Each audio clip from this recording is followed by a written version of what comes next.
Here we go.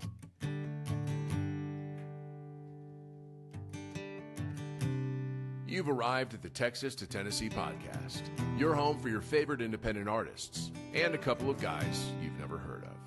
Who? It was Texas, it was Tennessee. It was what I had coming to me. You were unlike anything. What's up, everybody? Welcome to the Texas to Tennessee podcast.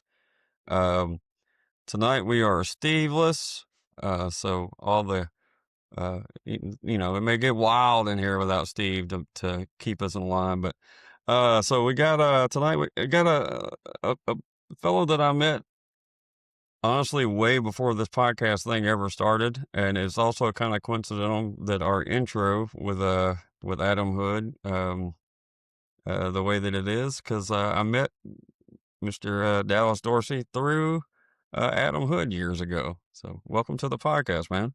Hey, it's my pleasure. Awesome to be here.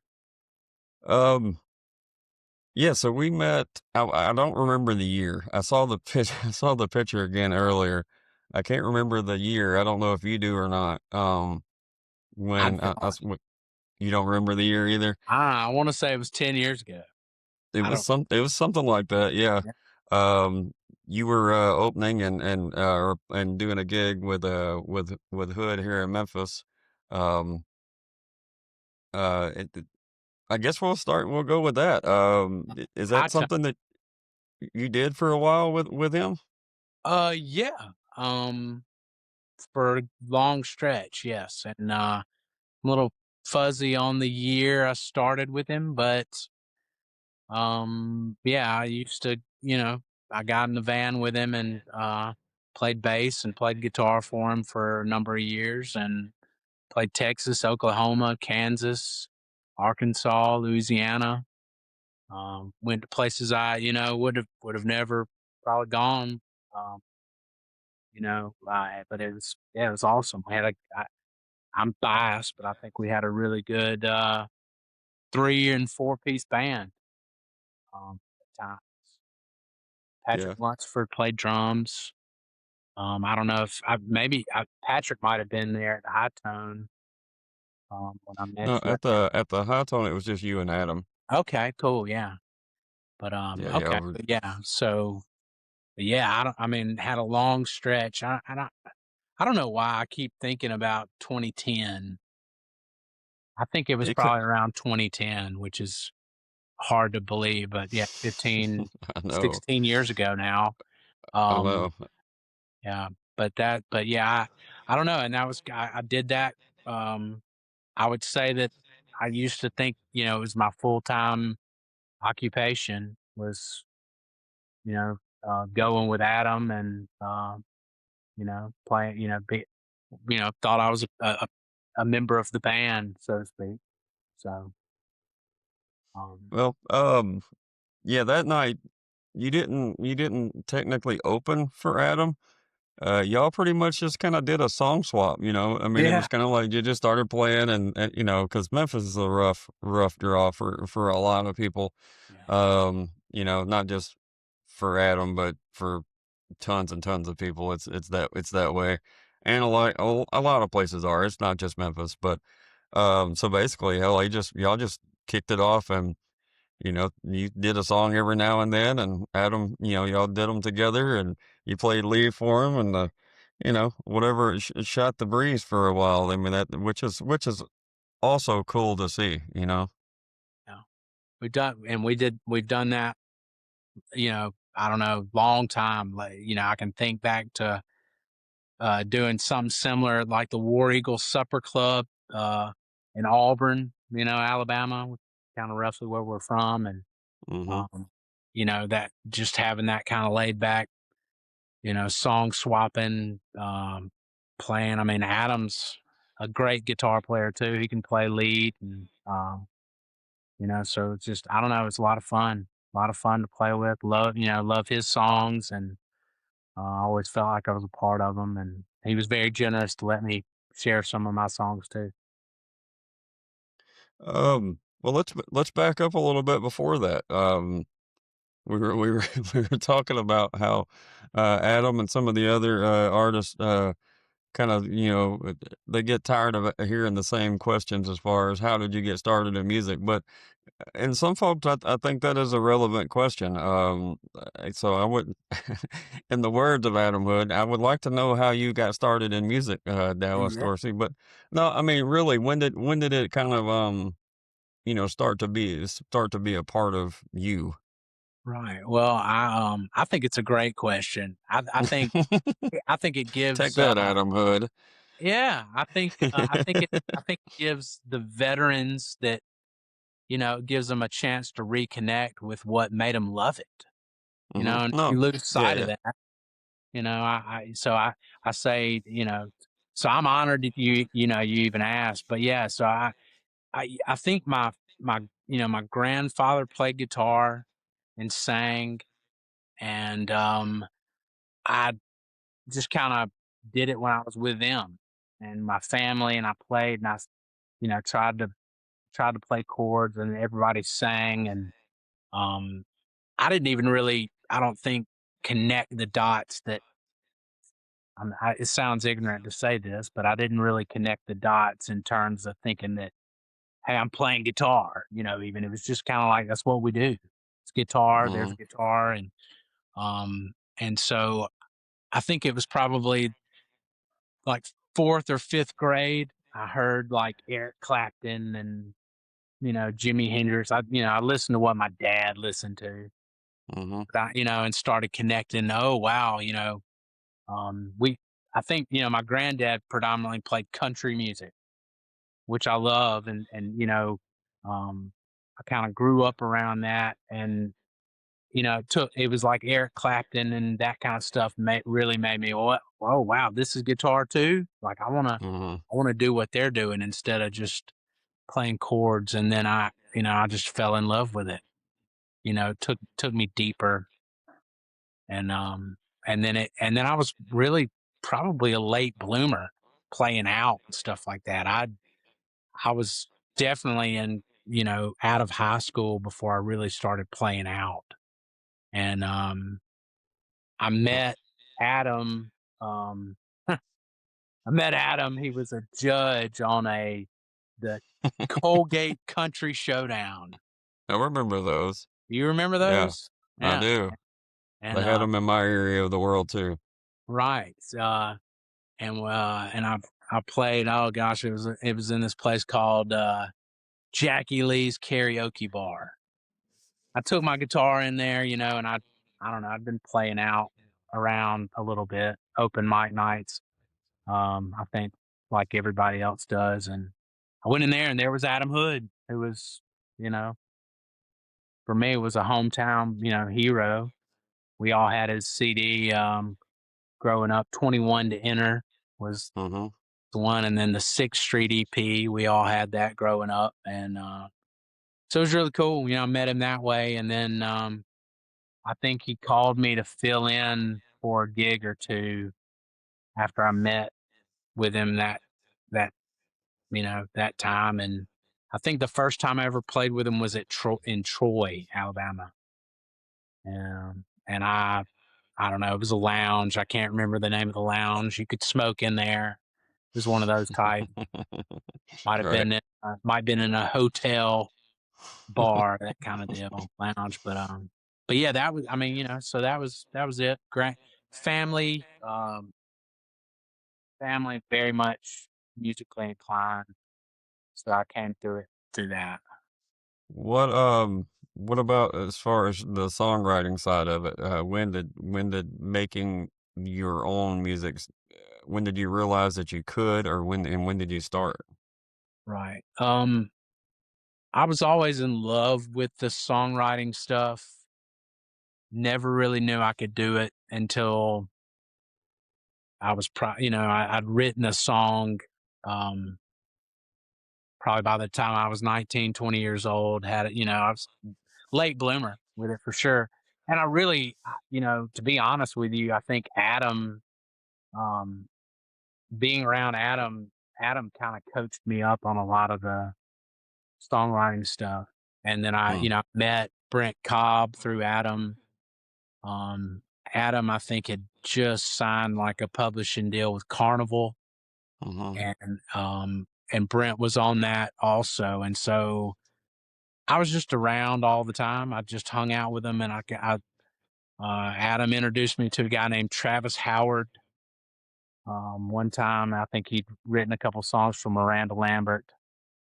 I hung out with him for a couple days. One time, probably out gigging with Adam and or tagging along with Adam when he was doing like writing appointments and stuff like that. And I hung out with him, and I'll tell you what it is. Travis Howard wrote "Everybody Dies Famous in a Small Town." Oh, I got you.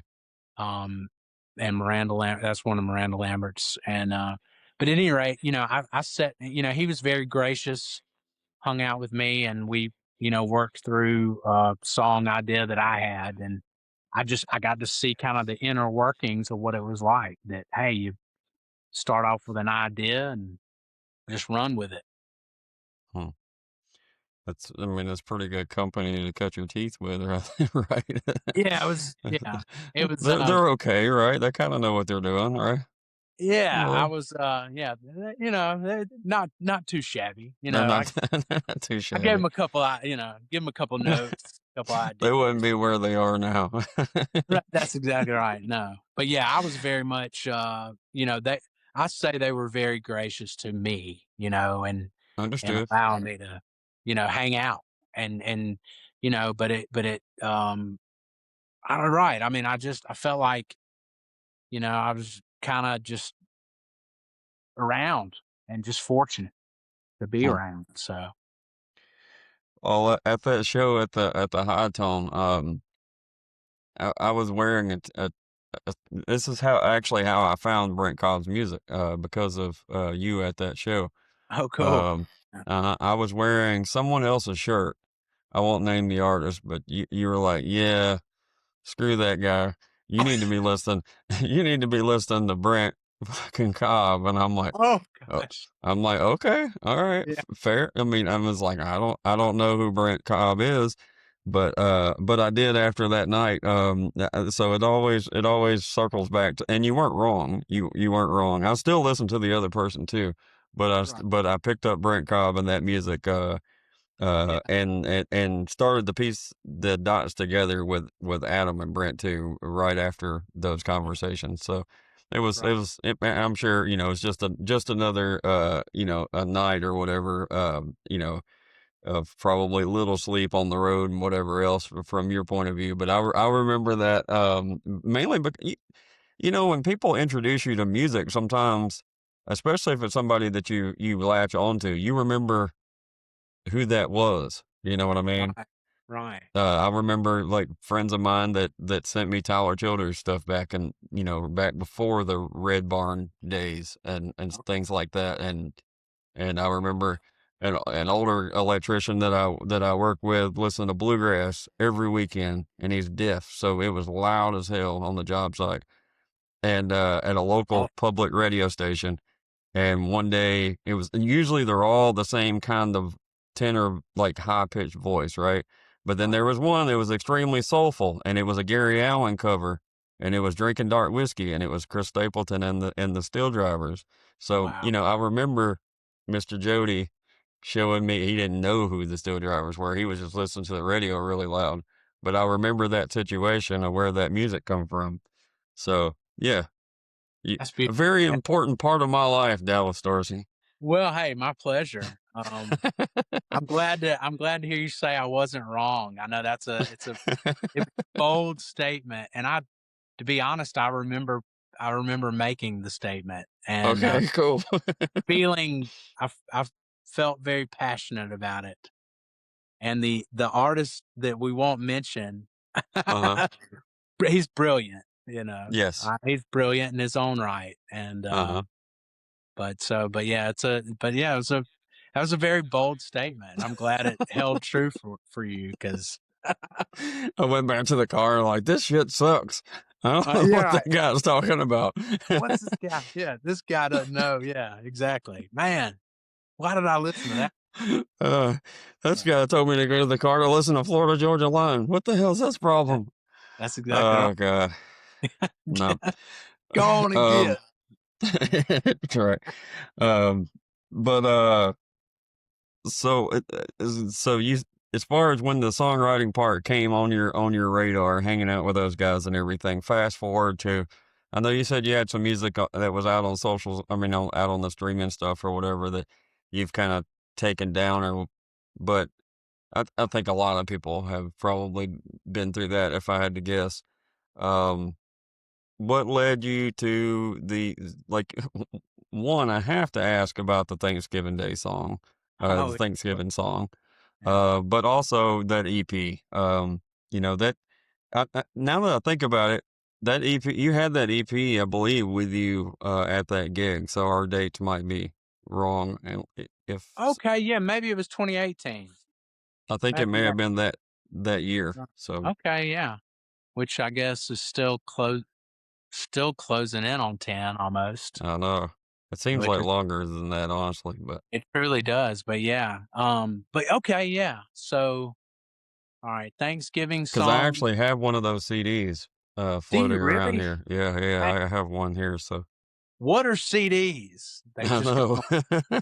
I know I should have it breaks my heart, but like I got tired of carrying them around with me, and I threw away a box of my own CDs, like just literally Oh, put them in the dumpster. And because it was just like, man, I've got like 4,000 of these. I guess I can let 1,000 go. Still probably be set, but it was, you know, that sucks. yeah, it hurt a little bit, I bet so. but yeah, but at any rate, so yeah, Thanksgiving song. My sister, ironically enough, had been singing those words since she was like 9 years old, maybe, and she, I don't know, just kind of had the melodic structure and some of those words, and I put chords to them, and I added some more verses and a couple, put a bridge in there and everything else like that, and there you got the Thanksgiving song, which is it's my favorite holiday. So had to memorialize it with the song. Well, there's not as much competition. You know, there's a shit ton of Christmas songs. There's not as much competition on the Thanksgiving. I mean, it's pretty good business, really. Well, that's really using the old noggin. I wish I could say that it was that calculated, Hmm. but it honestly was just love Thanksgiving, having fun, and I love the fact that it is kind of there's a lot of potential there for the market, I guess you'd say, but it really, I don't know, it was fun. It was fun and fun to make, and I get excited about it. I hope it finds the right ears someday. And maybe somebody else will record it, that kind of deal. But So after you wrote it, like, I'm sure you had to debut it for the family oh yeah. first, right? Right. So is that? I mean, that's got to be pretty cool. I mean, because you can play any number of songs that you wrote, and the family may or may not get it. You know what I mean? But you throw that in there, that's like you throw a tradition style song in there. That's do do you actually have to physically play it every Thanksgiving? I did for a long stretch, and Gotcha. it was like one of those things. And then I think they kind of got where I now that it's streaming and they've got it available that way, maybe that kind of I don't know, alleviated some of that. But yeah, initially for a strong, span of couple years there, it was, yeah, definitely playing that. And I always played I had like a Thanksgiving night gig, like just Okay. long run. And ironically enough, Adam used to play it. We played it at a Hmm. place called 8th and Rail, which is no longer even a thing. It's in Opelika, Alabama, and I say it was in Opelika, and we play basically a song swap Thanksgiving night. So all that was kind of, we were hanging out, doing Thanksgiving with my family, knowing that I had a gig later. So it was just kind of, you got the guitar out, you're hanging out, you're already stoked about, uh, Thanksgiving and the gig. So I was more than happy to oblige. So, given the Opelika ties and the hood ties and stuff, I know he would rather not play it probably one more time in his life, but how many times have you play something we know? Yeah, Oh. couldn't quantify it, right? Yeah, Uh, could not even quantify the number. And right. and ironically enough, I get it requested at my gigs. Really? That's Pretty, crazy. yeah, Well, I mean, I guess for locals, people probably tie you two together quite a bit, really. yeah. I mean, I'm honored. So yeah, No, I got you. I completely yeah. understand. Do you happen to know? I should have asked you this before we started. But do you happen to know Dan Adams? Yeah, I sure do. Okay. Yeah, Yeah, love Dan's it. been on the podcast a while ago and has new music out there these days. We're gonna try to get him back on. Might be a reason to co-host that might because Dan's got new stuff coming out and all that kind of stuff. I knew he was from the area. I didn't put two and two together till now. I love Dan and love his music, and yeah, I mean, talk about songwriter and singer and heck of a guitar player. Yeah, Dan's got it. He's got the goods, and but yeah, and I've piddled around and played with Dan some. And ironically enough, I met Dan through Adam also. Um, Hmm. so but yeah, man, I mean, talk and gosh, great songs, great Mm-hmm. dude. Think the Great world of, dude. yeah, Yeah. Yeah, yeah, he's been cool to me, and all that kind of stuff. You know, you can tell who people have respect for, especially when you start talking to other musicians and things like that. You can tell where the folks that have a good name about them or a good vibe or whatever you want to call it. Especially over time. It's not like Dan's not old by any means, but he's not he's not new to this either. So, right. right. So, um, well, one of I want to circle back around to the EP. But also I was thinking about just I know we're talking about Hood a lot, but this is just because I want to ask this just because you were out there with him. So you played the local shows, and you played the Texas places, and then you played places like Memphis, where you're going to have 10, 12 people in a room. Yeah. Um, no matter if you were with Adam or if you were with somebody else, could you I guess I'm trying to relay that how that those highs and lows are to musicians in that position. Does that make sense? Because Yeah. like if you play a gig in Opelika area or or Central Alabama, you're gonna have a good show, or you're gonna have a good crowd, and then you head out west, and you get to Texas, and whatever, and you're gonna have a pretty good crowd, and then a lot of other places you might not. Um, and I know you've seen that stuff with the riding in the van firsthand. So, Yeah. um, what are I mean? Can you explain some of those highs and lows and the not great parts in between? Yeah.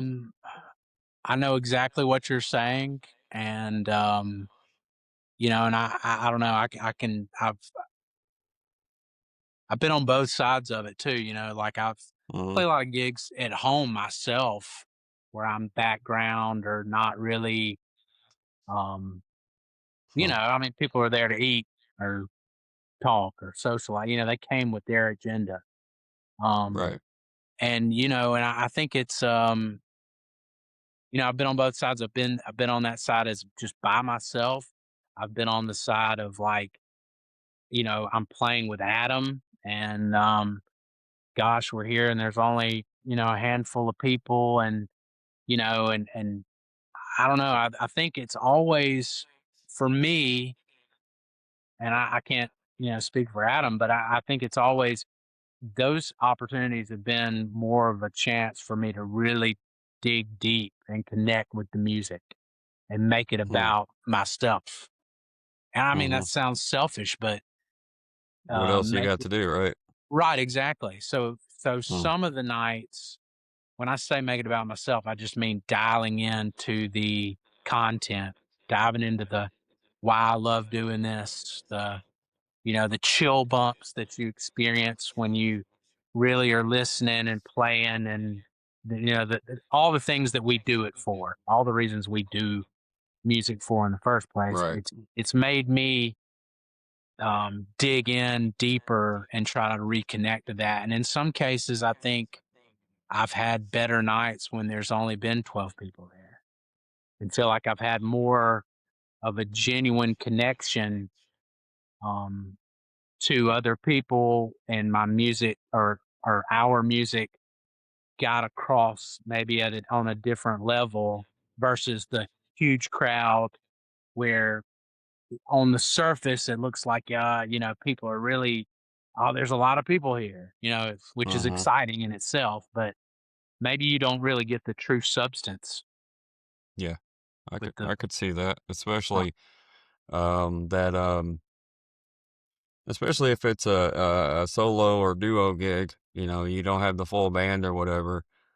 Sometimes probably a packed house is a little bit harder to have the energy that maybe the room to match the room, I guess. right. But if you've got 20 folks in there that are actually like listening, Amen. um, then that probably matches a little more than you would think.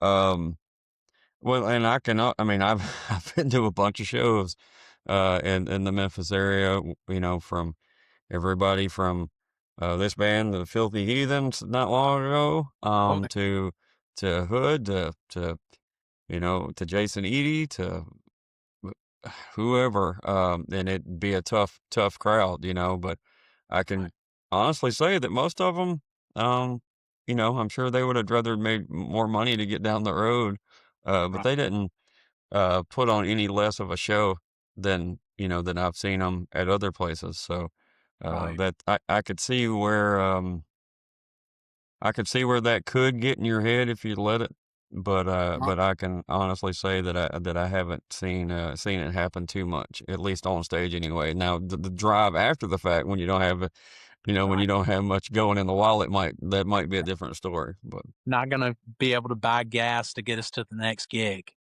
Right. You have those moments for sure where that's without a doubt.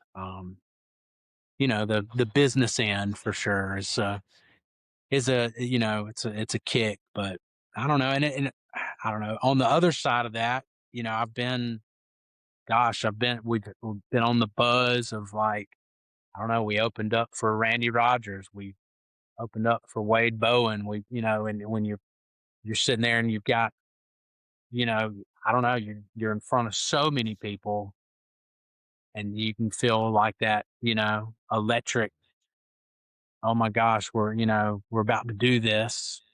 It's going to be huh, great, that kind of deal. It is. It's exactly what you described. It's the highest highs and the lowest lows.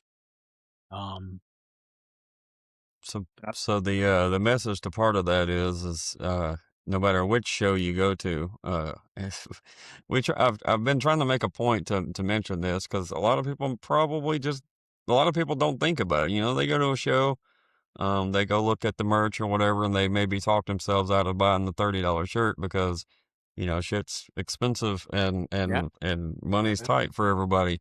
But as you said, when a lot of these artists, I mean, you really are, like you said, getting their gas to the next.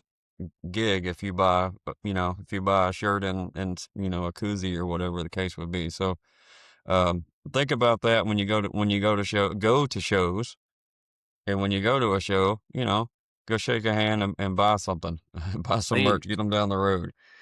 pretty please. Because Yeah, right. um, well, let's talk about the EP now. You've had it, it's been out there for a little bit and everything, and you got more music.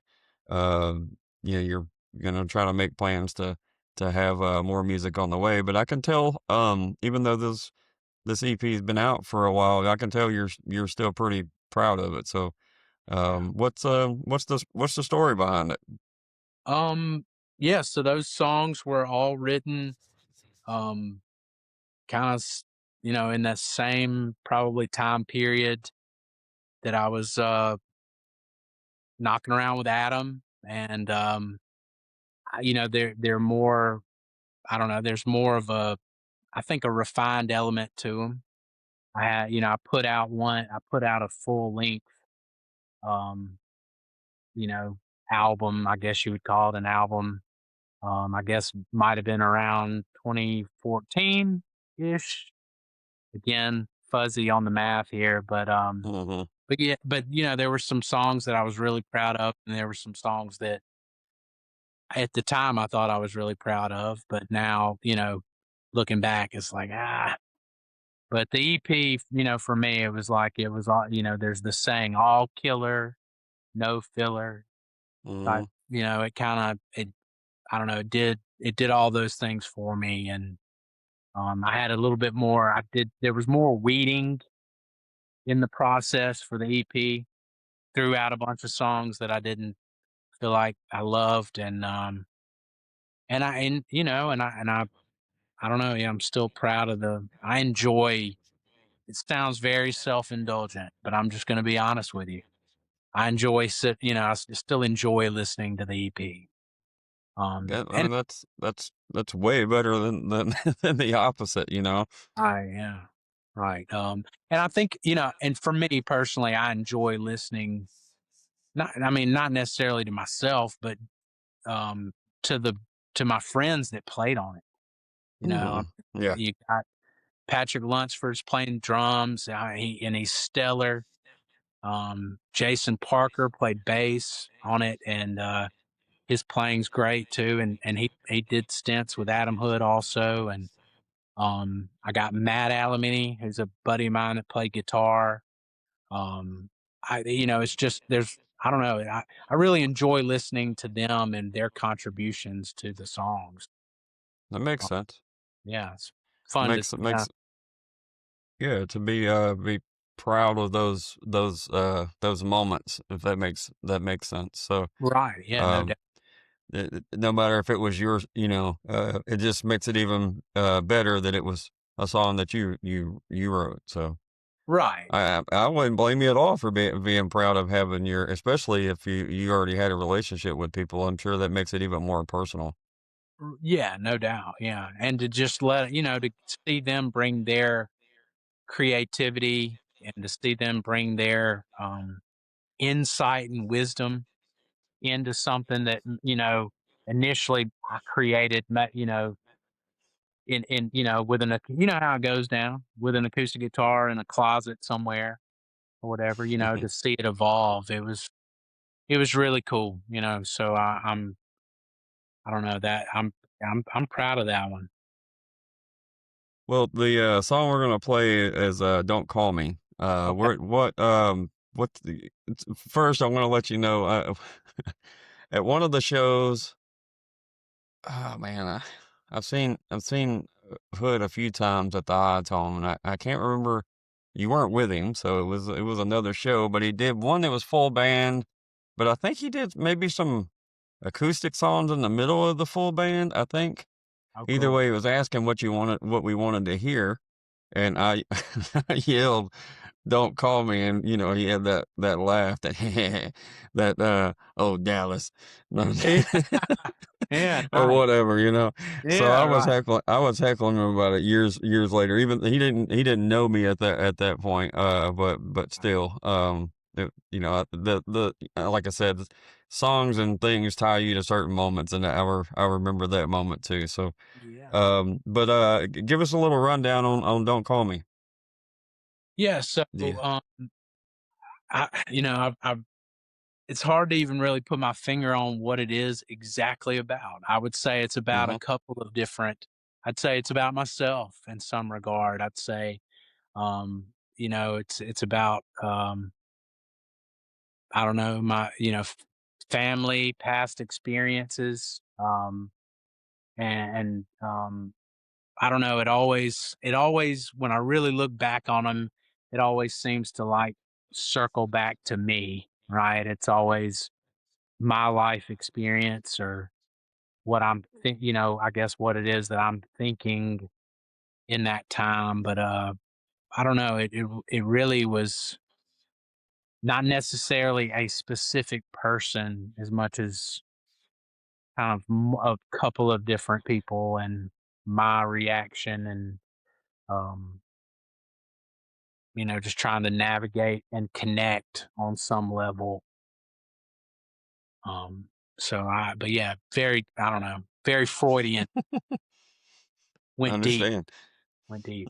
Uh, now it's "Don't Text Me" is what it was. I know exactly. Yeah, it should be don't direct message me or don't. At one Uh, time, it would have been don't MySpace me. exactly. Exactly. Don't TikTok me. All Yeah, right, don't. man. We're gonna give it a listen. If you would hit that little microphone button somewhere on your screen. I'm not sure where it is on yours. If not, I got it. I can do it from my side. Okay, let And me. This is it. I'll put a picture up, and you got 4 minutes and 53 seconds to go do whatever. So, all right, here we go. This is "Don't Call Me."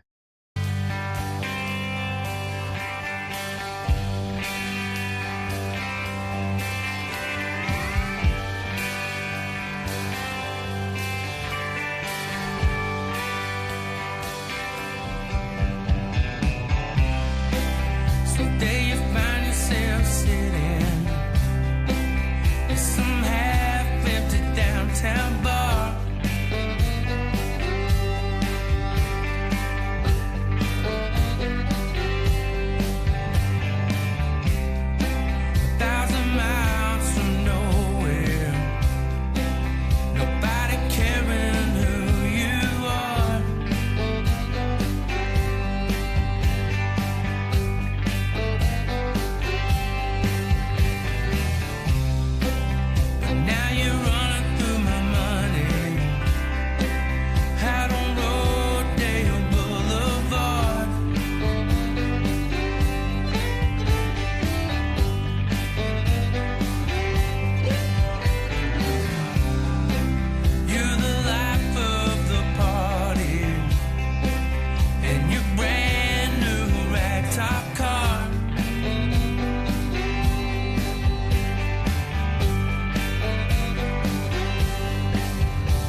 waste your time.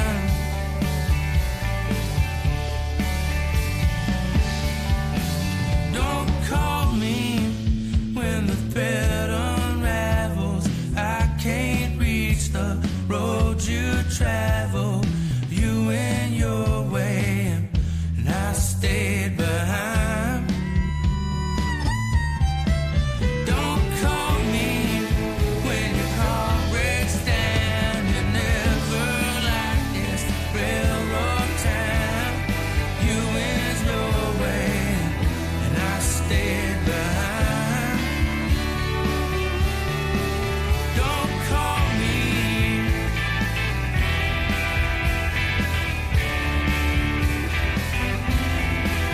Don't call me.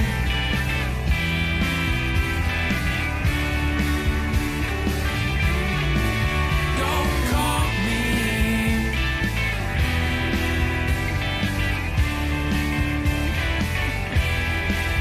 Don't call me.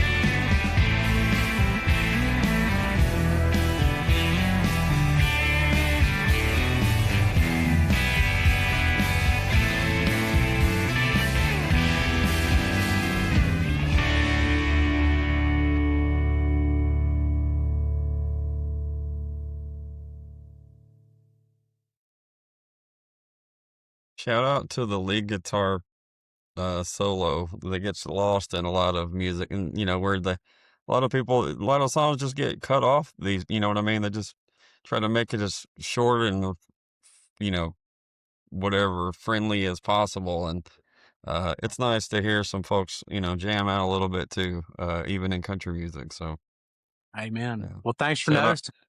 Um, well, another thing that was I've heard that song a bunch of times, but like I'm not a any kind of producer or music person really, but it seems like that song could have either been slowed down or sped up a lot. But to keep it at the tempo that it is, it seems to give a lot of room for everything. I don't know. I might not know exactly what I'm talking about, but you can hear the little bass runs, and you can hear the fiddle parts because it's not rushed. But a song like that, I feel like it would be easy to rush it, but y'all didn't. Does that make sense? It does, and I think you've got a great ear, and I don't invalidate yourself because that I think you could produce. Yeah, Oh yeah, definitely. Hook me up. yeah, Brent Cobb, watch out. yeah. Let me make some calls real quick. I'll set you up. Yeah. Excuse me. Text. I'll text some Nah. people.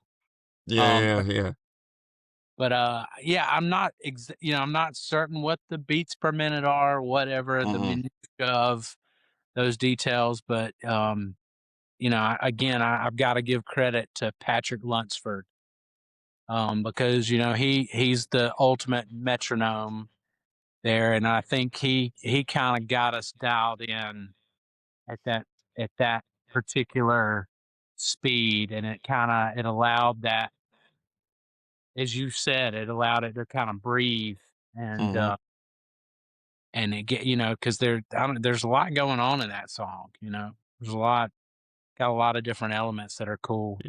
It seems like a lot of that would have to go away if it was a little bit faster. Yeah, no doubt, right? Trying to squeeze it in, and you get into the like what you touched on, the formula songs of, hey, I got Uh-huh. 2.5 minutes here. Let me get in your ear for a minute. That Mhm. kind.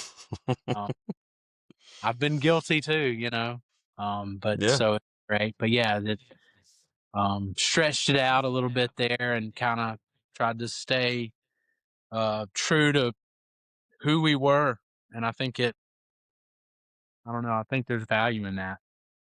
Yeah, we hear people talk about how a recording is a snapshot in time. How it can be, it can be picked apart and all this stuff, but in the end, unless you're somebody that can afford or have your own studio or can afford, just to do what you want to, everybody is subject to that moment in time where it may be rushed or whatever. But I would imagine in some cases, just being able to take the guys in the room that you connect with, and just throw it against the wall and see what comes out. Probably could end up being the best. Not maybe not. You know what I mean? It's gonna be quality just because of the people behind it. If that makes Hey Hopefully man, that makes sense too. well, it does. I think there's strength in the collaborative effort, that everybody brings some insight. Um, and I think in some cases, like even a difference of opinion sometimes brings out it brings out really the cream, for because, if you got something you really believe in, you're willing to fight for it. That's, it kind of I don't know, it makes it better, I think, in some regard. Hmm. Well, I know you said you're planning at some point to release some new music. Which we we know is not easy to make happen. But Yeah.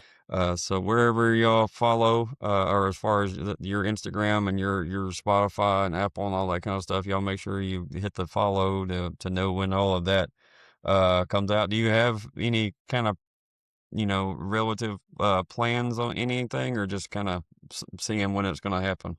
Yeah, I mean, I've been demoing songs, roughly with um, I don't know, a couple of guys, Hunter Jackson, Matt Alamini that I referenced earlier, guy named Jonathan Hendricks, and Jenny Young, who also sang on that EP, and did my first project, and I co-wrote a lot of songs with Jenny Young Hmm. also. But yeah, so we've been demoing them, and just we're kind of in the weeding process of that, and just trying to take it slow.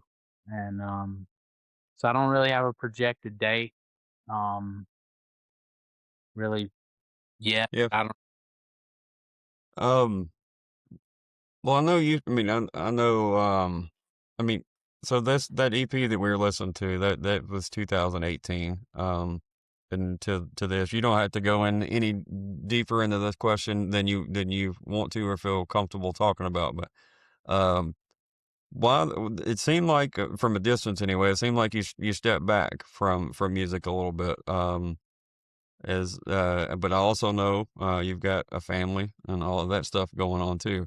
Was that a huge part of it, or what was the reason for that? Yeah. Yeah. I think I wanted to be a dad, and wanted to reconnect with my wife, and I just that it kind of played out naturally. It wasn't Gotcha. necessarily just a cut and dry. It wasn't I'm done with this shit and whatever. It was just I kind of quit. I fold right, up my bedroll. No, it was I would like to think it was kind of just a gracious, somewhat planned. If it, as much as anything's planned, when you have right. children and whatnot. But yes, I don't know. I think I recentered a little bit more on who I was, and for long stretches, I kind of built my identity around playing music and being in a band, and that was it, and I lived or died by that, and how if we Mhm, were doing well or if we weren't doing well. And um and I don't know, it's a hard life. I mean, I listened to people tell me that my whole life and thought, mhm, whatever. But I mean, a lot of the you go do your laundry in a hotel laundry room or whatever, and you're out for weeks at a time and don't get to see your people. It sometimes gets tough. So my hat goes off to people that can make it work, and mhm, keep their head clear. But yeah, and I kind of stepped back a little bit, and reconnected, and man, it's been, I don't know, it's been good, been a good thing for me. I miss certainly playing and going out and doing it weeks at a time, and going and seeing new places and meeting new friends. And and I certainly, maybe one day do it again. I don't know. We'll see what happens. What's in the future. Right. I've really enjoyed kind of doing what I'm doing. I don't know, been back. I've been leading worship at my church in Opelika at First Methodist Church, and it's been really cool. Get to worship the Lord, and been neat. I was Good gonna journey. say, imagine there's, of course, you probably miss a lot of things, and being out and, like you said, meeting new people and new building, fans outside of your area and things like that. But there's probably not a whole lot more rewarding when you can strum a guitar and your daughter reacts to what you're doing. There ain't a whole lot to beat that, you know. You can't beat it. Yeah, I got to share this. My daughter Okay. is very expressive, and she's a dancer. And we Uh-huh. do. I cover Bruce Springsteen, "Dancing in the Dark," Okay. and just to see her dance to that song is, you shared, you got a girl too. It's like being Mm-hmm. a girl dad is Yep. special in itself. Yeah, yeah, yeah. I've got videos of her singing uh um was that Carrie Underwood, I dug my key into the sun. She's Oh, like slinging her hair back and forth, and you know what I mean? She hates that those videos exist, but it is what it is. yeah, I to put make I put art on I put on concerts in my living room when I was 10 years old too, so it's a right. family trait, I guess. That's right. She comes by it honestly, huh? Exactly. Except for mine was like Poison and GNR and stuff like that. So a little different. The A class, little different. yeah. Um what about does I know she's young, but does she recognize that Pops is on Spotify and Apple or whatever? Does she I make that connection? I would like to think so. I don't know. Every once in a while, you can get Alexa they can call out Alexa on the Uh-huh. Amazon, and she'll play it. They have fun. My son, I think, does Okay. appreciate more. He's coming along. He's a big Leonard Skinner fan, and he's been Okay. playing. Or I hadn't been. I don't want to push him. I've been letting him kind of just naturally find it. But he appreciates music. There is something that's cool about that. I mean, they're always going to listen to something that you probably wouldn't listen to. We did the same thing when we were younger, you know. Listen to s- we listened to what the mom and or the parents and the grandparents listened to, but we also had that other thing that we listened to. But um, I'll hear the radio coming. I'll share a Brent Cobb story with you after this, but Okay. I heard the car pull in the driveway and the other day, and um, it was "Cheating Woman" by Leonard Skinner, which is a deep cut, right? Oh my God. That's not a, I mean, it's a badass song, but it's not a normal song that you hear people. And I'm like, okay, I'm doing, I'm doing Yeah. a I've done a good job. Right. But so there's a picture floating out there um where I took me and my son and my daughter to see Brent Cobb in Memphis, and I told Brent, I was like, hey, you should come on our podcast sometime. Adam Hood did, you should do it too. And I had on an Adam Hood shirt, and I didn't realize it, but when they were taking the picture, Brent was flipping off my Hood shirt, right? Yeah. So, which is probably not surprising that it happened. Well, Yeah. then my son wanted a picture with Brent, and you look at my son's picture, and he's just flipping off Brent like we're paying it. He's like 16 and think it's the coolest thing ever. Um, so and then fast forward, I don't know, maybe a year later. and I'm wearing a Brent Cobb hat when I saw Hood at a thing, and he's flipping off my Brent Cobb hat. So it's like this whole circle thing. But my point to that was, um, my son knew a couple Brent Cobb songs, but not a lot. But because Brent stayed after the show and like, shook everybody's hand and took pictures and all that kind of stuff.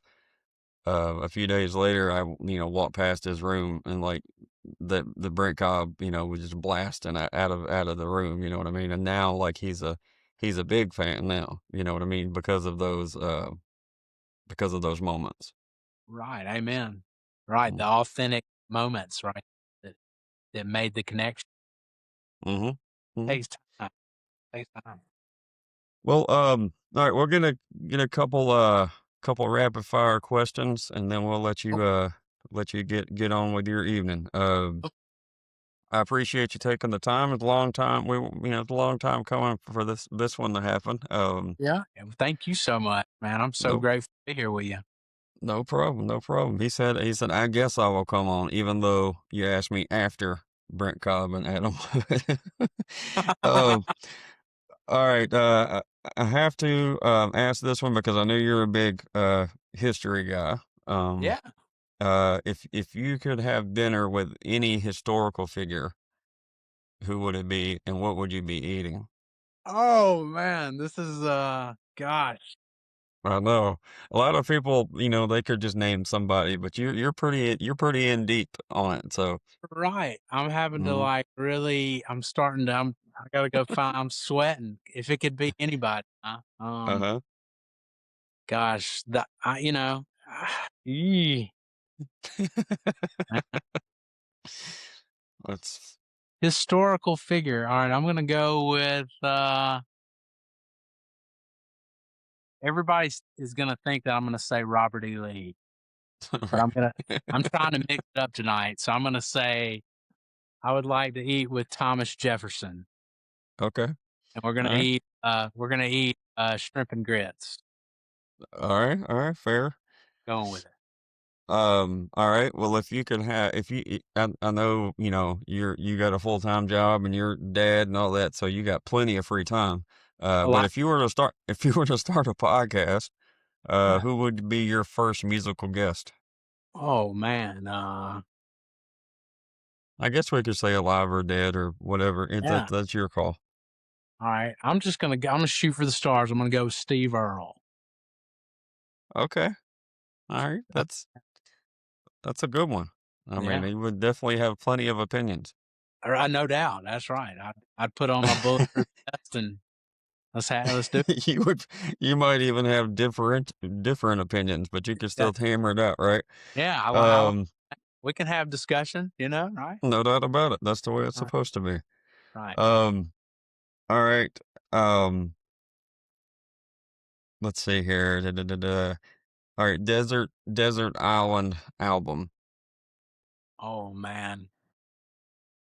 Is there just one that's very influential to you? That's really the point of it. Right. Absolutely. No, that's a good one. So hard to narrow. Mm-hmm. For me, the one that I always can go back to is the Derek and the Dominoes Layla and Assorted Love Songs. Mm-hmm. It's and because when I say and think album, I think we're listening to every song on there, Right. top to bottom. I'm not skipping this one because it's no good. I was That one, trying to remember. Is Bell Bottom Blues on that one? I believe it is. Yeah, I think it is. I yeah, think so. I always thought that one was underrated. very much But so. Yeah, very much. all right, this is the hard hitting last question. Um, I tried to think of like the most trailer park question I could think of, and this was one of them. It started on episode 1, and now it is a requirement, almost 200 episodes in, that we still ask this question. So Dallas, what is your favorite Little Debbie snack? Ooh. I have So to say snack now because they ventured out on all these different subcategories. Yeah, absolutely. Right. I'm gonna go. It used to be fudge rounds for me. I'm in Okay. recovery. I'm in recovery from fudge rounds, but I mean, I used to Fair. two Same. time. Yeah, just sit up at a glass of whole milk and all night long, like Lionel Richie, all night. All night long. Yeah, Uh, I got you. yeah, that's yeah, man. That was so tough. I mean, oatmeal cream pies are right on up there too. Yeah, yeah. Gosh, We're I'd be shooting for a sponsorship since they're in Chattanooga. So, yeah, but it ain't happened yet, you know. yeah. Well, come on. Let's It's all it's manifest it. it's also got a little bit of a tongue in cheek to that question because I'm a diabetic. So it's funny Oh, that I'm known for Little Debbie's, but I'm not really supposed to eat that many of them. So, oh, it's like a play on it. So oh, man. I did not know that about I you. know. That's all right. Man, That's all right. you like to You live got dangerously, huh? exactly. Yeah, it's like, man, Yeah, you some people have crack cocaine, some people have fudge rounds, and that whichever. It is what right, it is. Living right. on the edge over here.